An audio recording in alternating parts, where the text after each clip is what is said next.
വളരെ ബന്ധപ്പെട്ടാണ് ഞാൻ ഇവിടെ എത്തിയത്. ഏത് നിമിഷത്തിൽ ഞാൻ പോലീസിന്റെ വലയിൽ വീഴും. ഇത് നീ ഇവിടെ സൂക്ഷിക്കണം. എന്താണിത്? എന്റെ സ്വന്തം പേരിലുള്ള കുറെ പ്രോപ്പർട്ടീസിന്റെ പ്രമാണങ്ങളും ചില രഹസ്യ അക്കൗണ്ടുകളുടെ രേഖകളുമാണ്. ഇതാരും അറിയാൻ പാടില്ല. ജയിലിൽ പോയാലും അധികം നാൾ അവിടെ കിടക്കേണ്ടി വല്ലെന്ന് ഉറപ്പാ.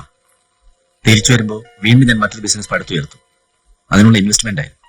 ഇത് വിശ്വസിച്ചേൽപ്പിക്കാൻ ഇപ്പൊ നീ മാത്രമേ ഉള്ളൂ. പോലീസ് ഇവിടെ എത്താതിരിക്കില്ല. അവരുടെ കയ്യിൽ ഇത് പെട്ടുപോകരുത്.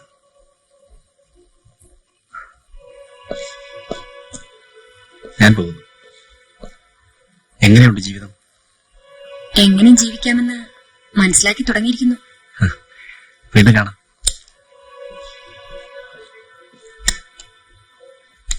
അത് ശരി.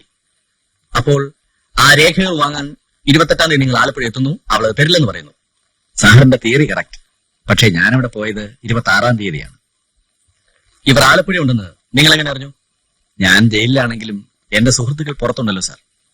ആലപ്പുഴയിൽ മലനാട് മോട്ടലുമായി ബന്ധപ്പെട്ട് ഇവൾ പരിപാടി നടത്തുന്നുണ്ടെന്ന് എനിക്ക് നേരത്തെ അറിയാമായിരുന്നു. പക്ഷെ ആലപ്പുഴയിൽ എവിടെയാണ് താമസിക്കുന്നതെന്ന് എനിക്കറിയില്ലായിരുന്നു. അതിന് ഞാനൊരു ചെറിയ ട്രിക്ക് ഉപയോഗിച്ചു. സ്ഥലം SC ആണെന്ന് പറഞ്ഞു ഹോട്ടലിലേക്ക് ഫോൺ ചെയ്തു അല്ലേ? സാർ അത് അറിഞ്ഞിരിക്കുന്നു അല്ലേ? നിങ്ങളവിടെ പോയത് ഒരു നീല അംബാസഡർ കാറിലായിരുന്നു അല്ലേ? അതെ സാർ.